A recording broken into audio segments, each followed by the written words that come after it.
हजरत मूसा अलैहिस्सलाम ने वहीं रात बिताने के लिए तंबू लगाया। पास ही तूर पर्वत स्थित था।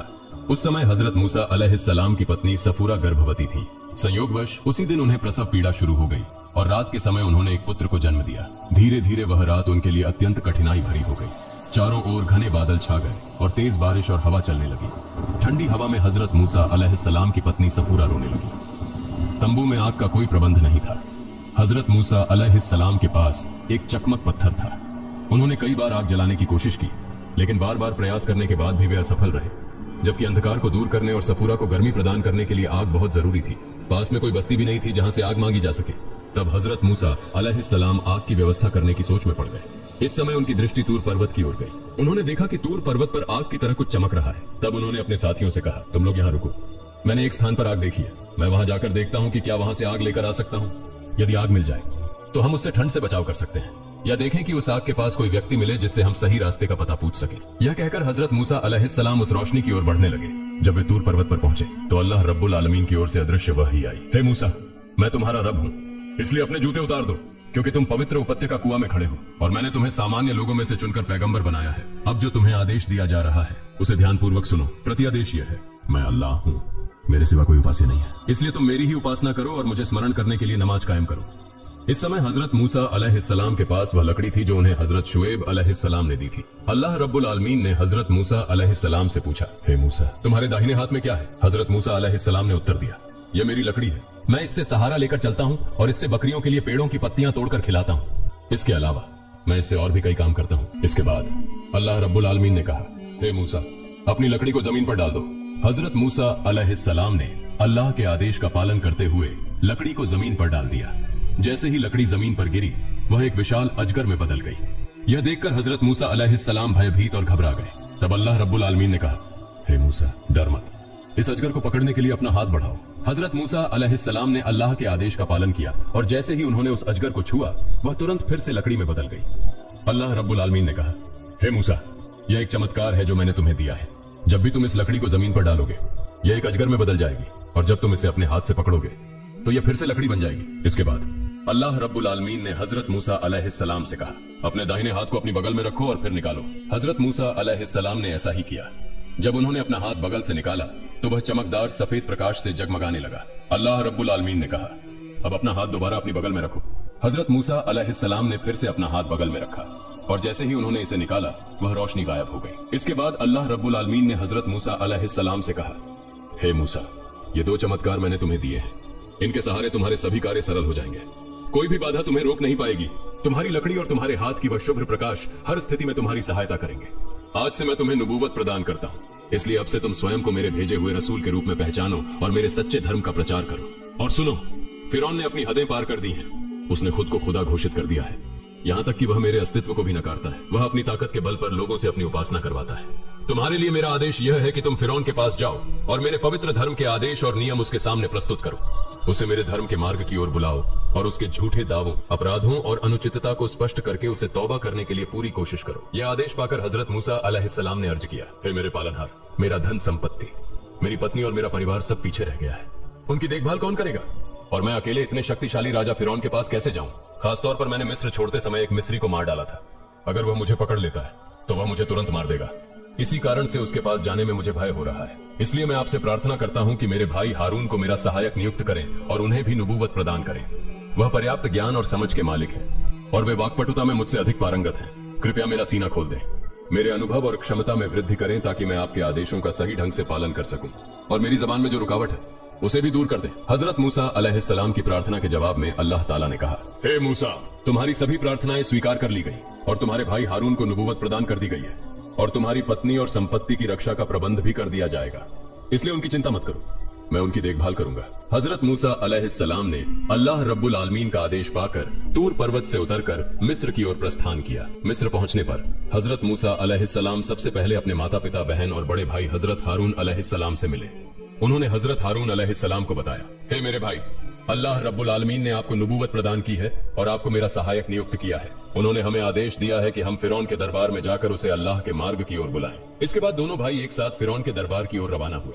फिरौन के महल के सामने कई खजूर के पेड़ थे। इन पेड़ों से फिरौन अक्सर बाघ और शेर बांध कर रखता था ताकि कोई शत्रु महल में प्रवेश न कर सके। लेकिन अल्लाह ताला की असीम कृपा से जब हजरत मूसा अलैहिस्सलाम और हजरत हारून अलैहिस्सलाम महल के द्वार पर पहुंचे तो वह बाघ और शेर न केवल शांत रहे बल्कि सिर झुकाकर दोनों का अभिवादन और सलाम करने लगे। दोनों नबी महल के द्वार के सामने जाकर दरबानों से बोले, हम दोनों अल्लाह के भेजे हुए रसूल हैं। अपने बादशाह फिरौन को यह संदेश पहुंचाओ और उसे कहो कि वह हमसे आकर मिले या हमें उसके पास ले चलो। दरबानों ने यह सुनकर कहा, क्या तुम्हारा मस्तिष्क खराब हो गया है या तुम दोनों पागल हो गए हो? हमारे बादशाह तो खुद को खुदा कहते हैं, तुम किस खुदा के संदेश के साथ यहाँ आए हो? तुम लोग यहाँ से तुरंत चले जाओ। दरबानों ने इस प्रकार कई अपमानजनक और तुच्छ बातें कहकर दोनों नबियों को वहां से भगाने की कोशिश की, लेकिन जब उन्होंने दोनों नबियों के चेहरे की गंभीरता और उनकी खौफनाक आभा देखी तो उन्हें मजबूर होकर उन्हें फिरौन के पास ले जाना पड़ा। नबी दोनों फिरौन के दरबार में पहुंचे। फिरौन ने हजरत मूसा अलैहिस्सलाम की ओर देखकर कहा, हे मूसा, क्या मैंने तुम्हें अपने बेटे की तरह पाला नहीं था? क्या तुमने अपने जीवन का बड़ा हिस्सा मेरे संरक्षण में नहीं बिताया? और इसके बदले में मुझे क्या मिला? तुमने मेरे बावर्ची काबुल को मार डाला और भाग गए। तुम बहुत बड़े एहसान फरामोश हो। हजरत मूसा अलैहिस्सलाम ने जवाब दिया, फिरौन, जो कुछ तुमने कहा वह सच है। मैंने लंबा समय तुम्हारे संरक्षण में बिताया, लेकिन उस समय मैं एक मूर्ख व्यक्ति था। इसी कारण मैं डरकर यहाँ से भाग गया था। लेकिन अब मेरे पालनहार ने मुझे एक रसूल बनाकर तुम्हारे पास भेजा है। फिरौन ने कहा, तुम्हारा पालनहार कौन है जिसने तुम्हें रसूल और पैगंबर बनाकर भेजा है? हजरत मूसा अलैहिस्सलाम ने उत्तर दिया, जिसने आकाश और धरती और इन दोनों के बीच की हर चीज को पैदा किया और उसका पालन करता है, उसी ने मुझे रसूल बनाकर तुम्हारे पास भेजा है। यह सुनकर फिरौन ने अपने दरबारियों की ओर देखकर कहा, क्या तुमने सुना? यह क्या कह रहा है? यह कहता है कि यह किसी प्रभु का संदेश लेकर आया है और दावा करता है कि यह हमारे पूर्वजों से भी अधिक ज्ञानी है। मुझे तो लगता है कि इसका दिमाग खराब हो गया है और यह पागल हो गया है। हजरत मूसा अलैहिस्सलाम ने कहा, मैं बिल्कुल भी पागल नहीं हूँ, बल्कि पूरब और पश्चिम और इनके बीच जो कुछ भी है उसके सृजन करता अल्लाह रब्बुल आलमीन ने मुझे रसूल बनाकर तुम्हारे पास भेजा है। फिरौन ने कहा, हे मूसा, यदि तुम मेरे बिना किसी और को प्रभु मानने की बात साबित करना चाहते हो और इसके लिए कोई उपयुक्त प्रमाण न ला सके तो मैं तुम्हें गिरफ्तार कर लूंगा और तुम्हें ऐसी कड़ी सजा दूंगा जो पूरी दुनिया के लिए एक मिसाल बन जाएगी। हजरत मूसा अलैहिस्सलाम ने कहा, हे फिरौन, अपनी इस घमंड भरी बात को छोड़ दो और अपनी अज्ञानता में जो तुमने खुदाई का दावा किया है उसे भी त्याग दो। तुम केवल एक सृजित प्राणी हो, तुम कभी भी खुदा नहीं हो सकते। हे फिरौन के दरबारीगण, अल्लाह ताला ने मुझे तुम्हारे पास अपने रसूल के रूप में भेजा है ताकि मैं तुम्हें सत्य और सच्चे धर्म का संदेश दूं। इसलिए हे फिरौन, ये मान लो कि ला इलाहा इल्लल्लाहु मूसा कालिमुल्लाह। फिरौन ने कहा, यदि मैं तुम्हारे इस कलमे को पढ़ लूं तो मुझे तुम्हारे अल्लाह से क्या मिलेगा? हजरत मूसा अलैहिस्सलाम ने उत्तर दिया, यदि तुम इस कलमे को दिल से पढ़ लो और अल्लाह रब्बुल आलमीन पर ईमान ले आओ तो अल्लाह तुम्हें 3 चीजें प्रदान करेगा। 1 स्थायी यौवन, 2 पूरी दुनिया पर राज्य, 3 दीर्घायु। इन 3 उपहारों के अतिरिक्त कयामत के दिन तुम्हें बिना किसी हिसाब किताब के जन्नत में प्रवेश का वरदान मिलेगा। हजरत मूसा अलैहिस्सलाम को अल्लाह ताला की ओर से यह हुक्म दिया गया था कि वे फिरौन से नरमी और मुलायम लहजे में बात करें। इसी वजह से हजरत मूसा अलैहिस्सलाम ने फिरौन से नरम और शांत स्वर में बात की। इसके बाद हजरत मूसा अलैहिस्सलाम ने कहा, मैंने जो तुम्हें इस कलमे ला इलाहा इल्लल्लाह की दावत दी है उसके बारे में विचार करो। यह कहकर हजरत मूसा अलैहिस्सलाम उस दिन के लिए विदा हो गए। उनके जाने के बाद फिरौन ने अपने वजीर हामान की ओर मुखातिब होकर कहा, हे हामान, तुमने मूसा की सारी बातें सुनी, अब बताओ मुझे क्या करना चाहिए?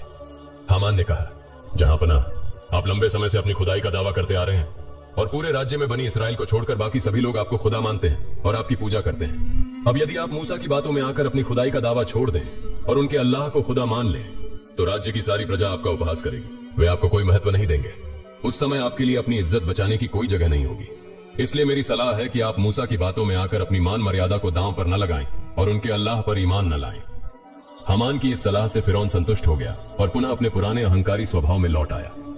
अगले दिन हजरत मूसा अलैहिस्सलाम और उनके भाई हजरत हारून अलैहिस्सलाम फिरौन के दरबार में फिर से उपस्थित हुए। तब फिरौन ने हजरत मूसा अलैहिस्सलाम से कहा, हे मूसा, तुम्हारे पास तुम्हारे अल्लाह का क्या प्रमाण है और यह कि तुम उसके रसूल हो, इसका क्या सबूत है? हजरत मूसा अलैहिस्सलाम ने फिरौन के सवाल का जवाब देते हुए कहा, यदि मैं तुम्हें प्रत्यक्ष प्रमाण पेश कर दूं तो क्या तुम मेरे अल्लाह पर ईमान लाओगे? फिरौन ने कहा, यदि तुम सच्चे हो तो पहले वह प्रमाण दिखाओ, उसके बाद मैं सोच विचार करूंगा। इसके बाद हजरत मूसा अलैहिस्सलाम ने अपनी लाठी जमीन पर फेंक दी। लाठी फेंकते ही वह एक विशाल अजगर में बदल गई। अजगर फुफकारता हुआ फिरौन के सिंहासन की ओर बढ़ने लगा। यह देखकर फिरौन भयभीत होकर घबरा गया और चिल्लाने लगा, हे मूसा, क्या तुम मुझे दीन की दावत देने आए हो या मेरा प्राण हरने के लिए? हजरत मूसा अलैहिस्सलाम ने कहा, हे फिरौन, मैं तुम्हें मारने नहीं बल्कि तुम्हें दीन की दावत देने आया हूं।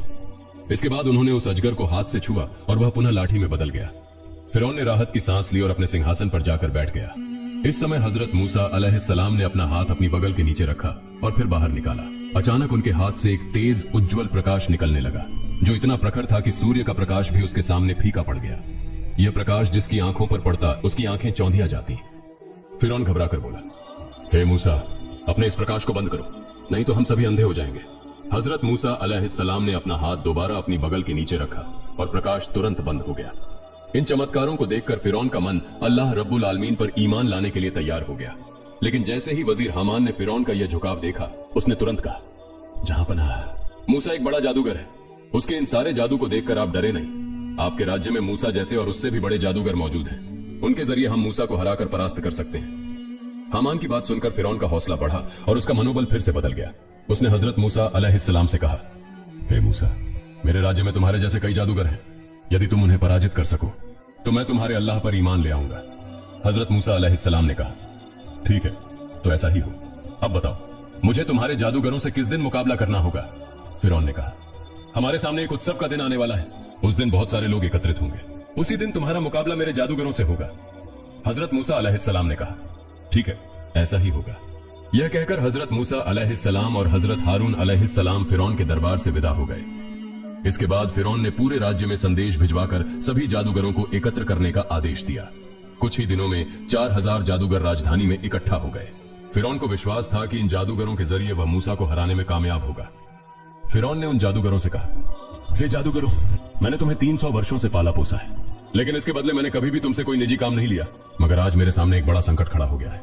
इस संकट से मुझे हर हाल में बाहर निकलना होगा। इसी वजह से मैंने तुम्हें यहां बुलाया है। तुम अपनी पूरी ताकत से मेरी इस समस्या को हल करने की कोशिश करो। मूसा के बारे में तो तुम सब जानते ही हो, वह एक बहुत बड़ा जादूगर है। मगर मुझे विश्वास है कि तुम्हारी ताकत के सामने मूसा का जादू पूरी तरह विफल हो जाएगा। यदि तुम अपने जादू के बल पर मूसा को हरा सको तो मैं तुम्हें ऐसा इनाम दूंगा जिसकी तुम कल्पना भी नहीं कर सकते। जादूगरों ने कहा, जहां पनाह, इसके लिए आपको बिल्कुल भी चिंता करने की आवश्यकता नहीं है। मूसा कितना बड़ा जादूगर हो सकता है? हमारे जादू के सामने उसका जादू और उसकी करामात पूरी तरह से बेअसर हो जाएगी। उसे हमारी मौजूदगी में हार माननी ही होगी। आप निश्चिंत रहें, जीत आपकी ही होगी। फिर निर्धारित तारीख को फिरौन द्वारा चुने गए 4000 जादूगर मैदान में पहुंच गए। जादू दिखाने के लिए एक बड़ा और विस्तृत मैदान चुना। वे मुकाबले को देखने आए थे और यह जानना चाहते थे कि इस मुकाबले में कौन हारता है और कौन जीतता है। हजारों लोग मैदान में मौजूद थे जिनकी आवाज से पूरा क्षेत्र गूंज रहा था। ऐसे समय में हजरत मूसा अलैहिस्सलाम अपनी लाठी हाथ में लेकर मैदान में पहुंचे। फिरौन और उसका प्रधानमंत्री हामान अपने दरबारियों के साथ पहले ही तयशुदा स्थान पर बैठ चुके थे। जादूगर और हजरत मूसा अलैहिस्सलाम आमने सामने खड़े हो गए। इसके बाद जादूगरों ने हजरत मूसा अलैहिस्सलाम से कहा, हे मूसा, क्या तुम अपनी ताकत पहले दिखाओगे या हम अपना जादू पहले दिखाएं? हजरत मूसा अलैहिस्सलाम ने जवाब दिया, तुम ही अपना जादू पहले दिखाओ। इसके बाद जादूगरों ने कई रस्सियां जमीन पर फेंकी और उन्हें हल्के से हिलाया। देखते ही देखते मैदान असंख्य सांपों और बिच्छुओं से भर गया। वे सांप और बिच्छू तेजी से इधर उधर भागने लगे। यह दृश्य देखकर वहां मौजूद दर्शक डर और घबराहट से कांपने लगे। जादूगर अपने इस प्रदर्शन पर गर्व और अहंकार से भर गए और हजरत मूसा अलैहिस्सलाम से कहने लगे, हे मूसा, तुम चुप क्यों खड़े हो? क्या हमारे जादू को देखकर तुम डर गए हो? अब अपनी ताकत दिखाओ। तब हजरत मूसा अलैहिस्सलाम ने बिस्मिल्लाह कहकर अपनी लाठी जमीन पर फेंकी। अचानक वह लाठी एक विशाल अजगर में बदल गई और मैदान में बिखरे हुए जादूगरों के सभी सांपों को निगलने लगी। कुछ ही पलों में हजरत मूसा अलैहिस्सलाम ने पूरा मैदान साफ कर दिया। इसके बाद जादूगरों ने पहले से भी खतरनाक सांप बनाकर मैदान में छोड़ दिए, लेकिन हजरत मूसा अलैहिस्सलाम का वह अजगर उन्हें भी आसानी से निगल गया। इस अद्भुत दृश्य को देखकर जादूगर पूरी तरह स्तब्ध रह गए। उनके पास उस अजगर का मुकाबला करने के लिए और कोई तरकीब नहीं बची थी। हजरत मूसा अलैहिस्सलाम के अजगर की भूख मानो थमने का नाम नहीं ले रही थी, इसलिए वह धीरे धीरे उग्र और रौद्र रूप धारण करने लगा। अजगर ने जब खाने के लिए कुछ नहीं पाया तो वह आखिरकार फिरौन की ओर बढ़ने लगा। स्थिति को गंभीर होते देख फिरौन अपने सिंहासन से कूद पड़ा और डर के मारे महल की ओर दौड़ने लगा। मैदान में मौजूद दर्शक भी डर के मारे जिस दिशा में जा सकते थे दौड़ने लगे। तभी अल्लाह ताला की तरफ से एक अदृश्य आवाज आई, हे मूसा, अपना लाठी फिर से हाथ में ले लो, वरना वह सभी लोगों को खा जाएगा। अल्लाह के आदेश पर हजरत मूसा अलैहिस्सलाम ने अजगर को छुआ और तुरंत वह फिर से अपनी लाठी में बदल गया। जादूगरों ने यह दृश्य देखा और वे चिंता में डूब गए। वे समझ गए कि हजरत मूसा अलैहिस्सलाम जो कुछ भी दिखा रहे थे वह कोई जादू नहीं था, क्योंकि जादू के बारे में उन्हें पूरी जानकारी थी। जादूगरों ने यह महसूस किया कि यह तो एक दिव्य शक्ति है और बिना दिव्य शक्ति के ऐसा कार्य करना संभव नहीं है। हजरत मूसा अलैहिस्सलाम बेशक अल्लाह के नबी हैं। इसके बाद जादूगरों का मन बदल गया और उन्होंने अल्लाह रब्बुल आलमीन की महिमा और शक्ति पर विश्वास किया और सबने सिजदा किया। उनके इस कृत्य को देखकर वहां मौजूद कई लोग हजरत मूसा अलैहिस्सलाम के धर्म को अपनाने के लिए दीक्षा लेने लगे। जब फिरौन ने देखा कि जादूगरों ने हजरत मूसा अलैहिस्सलाम के धर्म को स्वीकार कर लिया है तो वह गुस्से से भर उठा। उसने जादूगरों से कहा, हे बेईमान जादूगरों, मैंने तुम्हें अनुमति दी थी, फिर तुमने मूसा के खुदा पर विश्वास कैसे किया? इस अपराध की सजा तुम्हें दी जाएगी। मैं तुम्हारे हाथ पैर काट दूंगा, फिर तुम्हें खजूर के पेड़ों पर लटका दूंगा, तब तुम समझ सकोगे कि मेरी सजा कितनी कठोर और भयंकर है। जादूगरों ने कहा, हे फिरौन, हम हजरत मूसा अलैहिस्सलाम के रब के जो प्रमाण पाए हैं और जिन्हें हमने पहचान लिया है, उसके बाद हम तुम्हारे सामने उसकी कोई जगह नहीं बना सकते। अब तुम जो चाहो वह कर सकते हो। हालांकि यह सच है कि तुम हमें सिर्फ इस दुनिया में सजा दे सकते हो, परंतु परलोक में तुम हमें एक भी क्षति नहीं पहुंचा सकते। उनकी बातों को सुनकर फिरौन ने अपने गार्ड से कहा, तुम उनके एक हाथ और एक पैर काटकर उन्हें सूली पर चढ़ा दो। फिरौन का आदेश मानते हुए जादूगरों के हाथ पैर काट दिए गए और उन्हें सूली पर चढ़ा दिया गया। लेकिन जब तक उनके शरीर में जान थी, वे कहते रहे, हम अल्लाह पर विश्वास करते हैं, हम कभी भी ईमान नहीं छोड़ेंगे, हम अपने रब के पास जा रहे हैं, हमारा दिली ख्वाहिश है कि हमारा रब हमें माफ कर दे। इसके बाद हजरत मूसा अलैहिस्सलाम ने फिरौन से कहा, हे फिरौन, क्या तुम अब भी अल्लाह रब्बुल आलमीन पर ईमान नहीं लाओगे? तुम पर अल्लाह का गजब आने से पहले तुम ईमान लाकर उसे स्वीकार करो। ला इलाहा इल्लल्लाहु मूसा कालिमुल्लाह। लेकिन फिरौन ने हजरत मूसा अलैहिस्सलाम की कोई बात नहीं सुनी, बल्कि वह पहले से भी ज्यादा अहंकारी और उद्दंड हो गया। अल्लाह रब्बुल आलमीन के एकत्व का प्रत्यक्ष प्रमाण मिलने के बावजूद फिरौन और उसके लोग ईमान नहीं लाए। इसके बाद अल्लाह रब्बुल आलमीन ने उन्हें विभिन्न प्रकार के अजाब और मुसीबतों से सताना शुरू कर दिया, जैसे बाढ़, जल प्रलय, टिड्डियां, कीड़े और देश भर का पानी खून में बदल जाना जैसे भयानक घटनाएं और सजाएं आई। जब यह सारी मुसीबतें उनके ऊपर आती तो वे हजरत मूसा अलैहिस्सलाम के पास आते और कहते, हे मूसा, तुम अपने रब से दुआ करो कि अगर वह हमारे ऊपर से यह मुसीबत हटा ले तो हम उस पर ईमान लाएंगे। फिर हजरत मूसा अलैहिस्सलाम अल्लाह रब्बुल आलमीन से दुआ करते और जैसे ही वह मुसीबत दूर हो जाती, वे फिर से अपना वादा तोड़ देते। इस प्रकार लगभग 12 वर्षों तक अल्लाह रब्बुल आलमीन ने काफिरों पर तरह तरह के अजाब और सजाएं भेजी, लेकिन फिर भी उन्हें कोई शिक्षा नहीं मिली। अंत में अल्लाह रब्बुल आलमीन फिरौन और उसके अनुयायियों से अत्यधिक नाराज और क्रोधित हो गए और उन्होंने हजरत मूसा अलैहिस्सलाम को सूचित किया, हे मूसा, तुम बनी इसराइल को लेकर उस रात मिस्र से गुपचुप निकल जाओ। तुम इस तरह निकलना कि काफिरों को बिल्कुल भी खबर ना हो। फिर जब तुम अपने समुदाय के साथ समुद्र के किनारे पहुंच जाओ तो तुम अपनी छड़ी से समुद्र के पानी को हिट करना। इसके बाद समुद्र का पानी सूख कर रास्ता बन जाएगा और उस रास्ते से तुम लोग सुरक्षित रूप से समुद्र पार कर सकोगे। हजरत मूसा अलैहिस्सलाम ने अल्लाह रब्बुल आलमीन के आदेश को प्राप्त करके बनी इसराइल को सूचित किया और फिर एक रात चांद के उगने के साथ ही वह अपने समुदाय को लेकर चल पड़े। तफसीरज हजरत मुजाहिद रहमतुल्लाही अलैही के अनुसार उस रात चंद्र ग्रहण था, इसलिए थोड़ी सी अंधेरे की स्थिति थी। उसी अवसर पर हजरत मूसा अलैहिस्सलाम बनी इसराइल को लेकर निकल पड़े। सहाबी हजरत तमूसा रदी अल्लाह ताला अन्हु से एक रिवायत में यह उल्लेख है कि हजरत मूसा अलैहिस्सलाम रास्ते में अचानक एक अज्ञात स्थान पर पहुंच गए। वह अपने साथियों से पूछने लगे, क्या तुम लोग इस स्थान के बारे में कुछ जानते हो? बनी इसराइल के उलमा ने जवाब दिया, हमारे यहाँ आने का कारण हजरत यूसुफ अलैहिस्सलाम की इच्छा को पूरा करना है। उन्होंने आगे कहा, हजरत यूसुफ अलैहिस्सलाम ने अपनी मृत्यु से पहले अल्लाह रब्बुल आलमीन से एक वादा लिया था, हे अल्लाह, मिस्र छोड़ते समय जिस संदूक में मुझे दफन किया गया था उस संदूक को फिलिस्तीन ले जाया जाए। हजरत मूसा अलैहिस्सलाम ने पूछा, तो फिर ऐसा कौन है जो हजरत यूसुफ अलैहिस्सलाम की दफन स्थान के बारे में जानता हो? लोगों ने कहा, हे अल्लाह के नबी, हमारे बीच एक बूढ़ी औरत के अलावा और कोई इस बारे में नहीं जानता। फिर हजरत मूसा अलैहिस्सलाम ने उस बूढ़ी औरत को बुलाया और कहा, हे बूढ़ी औरत, हम तुमसे पूछते हैं कि हजरत यूसुफ अलैहिस्सलाम की कब्र कहाँ है? तब बूढ़ी औरत ने कहा, हे अल्लाह के नबी, मेरी एक शर्त है जिसके बारे में जानने से पहले मैं हजरत यूसुफ अलैहिस्सलाम की कब्र के बारे में आपको नहीं बताऊंगी। हजरत मूसा अलैहिस्सलाम ने पूछा, हे बूढ़ी औरत, तुम्हारी शर्त क्या है? बूढ़ी औरत ने कहा, हे अल्लाह के नबी, मैं चाहती हूं कि हम दोनों जन्नत में एक साथ रहें। यदि आप मुझे यह वादा देते हैं तो मैं आपको हजरत यूसुफ अलैहिस्सलाम की कब्र दिखा दूंगी। बूढ़ी औरत से यह वादा कर सकते हो? अल्लाह के आदेश के बाद हजरत मूसा अलैहिस्सलाम ने बूढ़ी औरत से यह वादा किया। फिर बूढ़ी औरत उन्हें एक कुएं के पास ले गई और कहा, हे अल्लाह के नबी, इस कुएं का पानी पूरी तरह से निकाल दो। इस कुएं के नीचे हजरत यूसुफ अलैहिस्सलाम की कब्र है। बूढ़ी औरत के कहे अनुसार कुएं का पानी निकाल दिया गया। फिर देखा गया कि हजरत यूसुफ अलैहिस्सलाम का शव एक संदूक में रखा हुआ था। फिर उस संदूक को ऊपर उठाया गया और शव से भरा संदूक लेकर हजरत मूसा अलैहिस्सलाम बनी इसराइल के साथ चलने लगे। उनके चलने के दौरान उस शव से इतनी रोशनी निकल रही थी जैसे सूरज की किरणें फैल रही हों। हजरत मूसा अलैहिस्सलाम बनी इसराइल को लेकर तेजी से लाल सागर की ओर बढ़ रहे थे। यहाँ तक कि सुबह होते ही कृतियां बनी इसराइलियों के घरों में जाकर यह देख पाए कि बनी इसराइल का कोई भी चिन्ह कहीं नहीं है। तब उन्हें समझ में आ गया कि बनी इसराइली मिस्र छोड़ चुके हैं। इस बात की जानकारी उन्होंने तुरंत फिरौन को दी।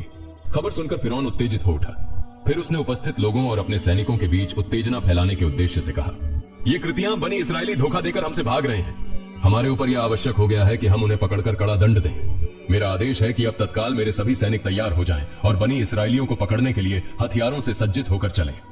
फिरौन के आदेश पर उसके सैनिक पूरी तरह से हथियारों से सज्जित होकर निर्धारित स्थान पर इकट्ठा हो गए। फिर एक विशाल सैनिक दल लेकर फिरौन की हजरत मूसा अलैहिस्सलाम का पीछा करने के लिए चल पड़ा। बनी इसराइल तेजी से अपनी यात्रा कर रहे थे और उनके पीछे फिरौन और उसकी सेना भी तेजी से उनका पीछा कर रही थी। कहीं भी छोटा सा भी विराम लेने का ख्याल नहीं आ रहा था, क्योंकि उन्हें मालूम था कि अगर वे रुकते हैं तो शिकार हाथ से निकल जाएगा और वे बनी इसराइल को किसी भी हाल में हाथ से जाने नहीं देना चाहते थे। इसी बीच हजरत मूसा अलैहिस्सलाम बनी इसराइल के साथ लोहित सागर के किनारे पहुंच गए। बनी इसराइल ने पीछे मुड़कर देखा तो पाया कि फिरौन, उसकी सेना और लोग उनके पीछे आ रहे हैं। इस स्थिति को देख बनी इसराइल बहुत निराश और चिंतित हो गए। जिस प्रकार और जिस संकट में सशस्त्र बल उनके पीछे दौड़ रहे थे, वह देख बनी इसराइल सोचने लगे कि आज उनकी मौत निश्चित है। फिरौन और उसके समुदाय के हाथों से मुक्ति पाने के लिए वे मिस्र छोड़ आए थे, लेकिन अब जिस परिस्थिति का सामना करना पड़ रहा था उसमें उनका अस्तित्व ही संकट में आ गया था। पीछे फिरौन और उसके लाखों सैनिक थे और सामने लोहित सागर की तेज लहरें। भागने का कोई रास्ता नहीं था।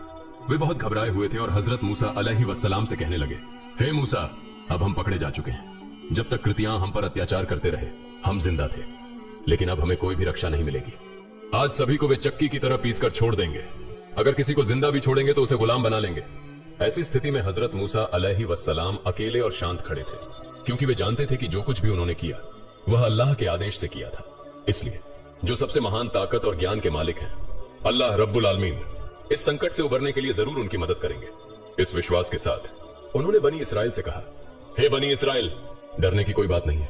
अल्लाह हमारे साथ हैं, वह हमें जरूर रास्ता दिखाएंगे।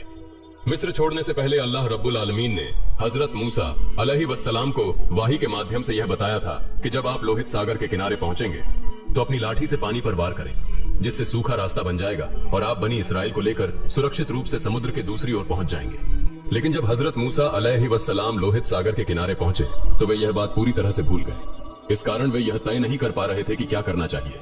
दूसरी ओर पकड़े जाने का डर और बनी इसराइल की चीख पुकार सुनाई दे रही थी, क्योंकि वे पीछे मौत को महसूस कर रहे थे। इस परिस्थिति में अल्लाह ने अपनी मेहरबानी से हजरत मूसा अलैहिस्सलाम को फिर से वाही के माध्यम से बताया, हे मूसा, तुम अपनी लाठी से समुद्र पर वार करो। वाही मिलने के बाद हजरत मूसा अलैहिस्सलाम ने अपनी लाठी से समुद्र के पानी पर वार किया और तुरंत पानी दो भागों में फट गया। इस प्रकार बनी इसराइल के 12 कबीले के लिए 12 रास्ते बन गए।